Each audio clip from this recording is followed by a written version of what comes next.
Welcome back to the final segment of Coupon Book Wars. In part one, we looked at Chase and American Express, forcing you to choose. Part two, we looked at Capital One, trying to jump into the coupon book game. Part three, we looked at Citi and Citi's blueprint for entering the coupon book game. And part four, I'm looking at Wells Fargo. Wells Fargo is the last major bank that does transfer partnerships. I'm not going to be looking at other entities that have transfer partnerships just because reward programs work a little bit different. And I just wanted to focus this on the banks. So Chase and American Express are forcing you to choose. Capital One may be jumping in based on the Saver X surveys that they sent out. Citi could be jumping in. They've already jumped in with the American Airlines card, but we'll see what happens going forward with their other cards. And then there's Wells Fargo. Wells Fargo doesn't have a premium travel credit card associated with a co-branded partner. They're playing more in that mid-tier space with the Choice Select card that is $95. They have the One Key card at $99. So they aren't playing at that $650 in that $650 frame. They're not playing at $550 and they're not playing above $400. The Wells Fargo Autograph Beyond remains as an unreleased card that will likely be hitting one of these tiers, and we'll have to see what direction Wells Fargo chooses to go in. So far, they have done a simple credit on the autograph journey. There's no coupons currently associated with Wells Fargo. That makes a lot of sense. Wells Fargo is new into the transfer game. They just joined with transfer partners last year in 2024. They're still growing their transfer partner list. They're the last in on transfer partners. They're not going to be the first out on transfer partners, but I think they would, in this coupon book scenario, they would be the absolute last in, which begs the question, should they even bother? Because once you get to the four banks getting in on things, there will be a law of diminishing returns, or an overall diminishment in returns that will affect Wells Fargo's ability to make hay while offering coupons. Taking a step back, it doesn't make sense for Wells Fargo to jump into the coupon book fray now because they're not as established with transfer partners, with building that sort of value to customers in such a way that they would need coupon books right now, right? Wells Fargo could survive very easily by just doing really awesome credits and being simple. We don't need anything to go beyond what we already offer on the card. We don't need to give you a rideshare credit. We don't need to give you a restaurant credit or a dining type credit, or look for an entertainment credit to fill a gap, or look at anything else other than a nice simple travel or a travel and dining credit if they want to copy the US Bank Altitude Reserve. They are in a place where they can offer an easy to use, simple credit, just do fine by everybody, and do like a $450 annual fee card, $300 travel credit, $150 out of pocket, and continue to grow out their transfer partners with a stronger list of transfer partners going forward. Who that is, I don't know.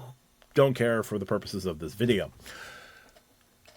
Where they would go wrong would be trying to jump in and getting in on the rideshare credit, getting in on that dining credit, getting in on these credits that may not help with their overall reputation. Wells Fargo suffers from basically, like, in Dungeons and Dragons terms, in D&D terms, Wells Fargo has a -1 charisma permanently. And when Wells Fargo rolls to increase charisma, they roll an @1 all the time. There is no fixing Wells Fargo's reputation right now. Doesn't matter what they do, doesn't matter how they approach it, doesn't matter. They could offer you $1,000 every day for life, and there are people who would not take that deal. Why? Because of what Wells Fargo did 15 years ago. There are plenty of banks that I've talked about that have done worse, that have been complicit in worse. But Wells Fargo is tagged with the forever reputation damage that they have been tagged with. And so there is always going to be a segment of the population that is very loud and very boisterous and very, I will never do business with Wells Fargo. But Wells Fargo cards are actually really good. Like, they're better than, and they're a better earning ecosystem than a lot of the other issuers we've talked about in this series. They have a 2% flat earning card. They have elevated earnings for entertainment, dining, hotels specifically, airlines. They have cards to hit a lot of different categories. So, the reputation damage aside, the best thing for Wells Fargo would be to sit out the coupon book wars and be the true alternative of, we have transfer partners, we have the ability for you to gain significant value out of your points, but we're not going to play the coupon book game to get your loyalty. We're going to be the nice, simple, easy way to extract significant value, doing international business class, doing domestic trips, doing whatever with your points, however you see fit. And if you don't want to use your points for travel, you can cash them out at 1 cent per point. I think Wells Fargo would do gangbusters with this just because their cards are really solid. They don't have to do a whole lot to convince the people who are willing to come that they offer a really compelling set of cards. There is going to be a small subset of people within this community who are going to look for the nice simplistic option without just going cashback or adopting a 5% everything strategy. But they still want to transfer their points out. They still want to build out that sort of epic value. And Wells Fargo will offer a way to do that.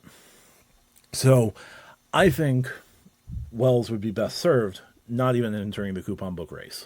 And right now they're not in a position in any way, shape, or form to do that. And they would do so at their detriment, right? There's no reason for Wells Fargo to offer a rideshare credit. There's no reason for Wells Fargo to even enter the executive, like the premier travel card game at $6.50 unless they're offering something of really substantial value. And I don't think that Beyond is going to be that card right now. I think Beyond can become that card over time, but Wells is going to have to build out their own lounge network. They're going to have to build out significant partnerships. They're going to have to build out a relationship metric to gain more trust and to gain the ability to do that in time. Right now, they should play the we're the really simple, easy option card. And it's a card they can excel at. It is a card that they would have a strong competency doing. I think Wells Fargo would be best served just staying out of the coupon book wars altogether. So that's going to do it here. I could continue on with what I want out of Autograph Beyond, but I really don't know how much that would accomplish on things. In terms of coupons, the only place I could see Wells Fargo gaining a coupon book would be, and I'm not even talking about Built, because Built could become like a whole other section of this. Built, as a co-branded partner, could release a premium card that has those coupons, but that is Built engineering the coupon book. Like, Wells just issues the card. Wells doesn't control the card. Wells doesn't have a stake in controlling the card, anything like that. So we'll just have to see what happens. Anyway, that's going to do it for this one. If you like what I do, hit the subscribe button. Check out the pinned comment for ways to support me outside of YouTube. Check out the YouTube channel membership if you want. And yeah, talk to you soon. Thanks for watching this mini-series. Bye for now.